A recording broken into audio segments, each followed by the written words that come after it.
রাজশাহী জেলা আওয়ামী লীগের সাংগঠনিক সম্পাদক ও পুঠিয়া উপজেলা পরিষদের সাবেক চেয়ারম্যান আব্দুস সামাদকে গ্রেপ্তার করেছে ডিবি। বৃহস্পতিবার রাত 2টার দিকে পুঠিয়া উপজেলার নয়াপাড়া এলাকায় অভিযান চালিয়ে তাকে আটক করা হয়। পুলিশ সূত্রে জানা গেছে, গোপন সংবাদের ভিত্তিতে তার বাড়ি ঘিরে ফেলে আইন শৃঙ্খলা বাহিনী।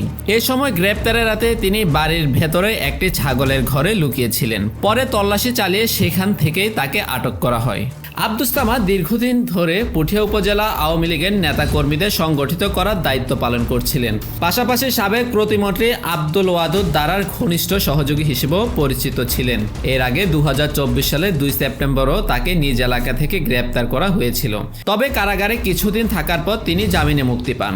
পুঠিয়া থানার ওসি কবির হোসেন জানিয়েছেন, আব্দুস সামাদ রাষ্ট্রবিরোধী কার্যকলাপে জড়িত ছিলেন এবং দীর্ঘদিন ধরে আওয়ামী লীগ, যুবলীগ ও ছাত্রলীগের নেতাকর্মীদের সংঘবদ্ধ করেছিলেন।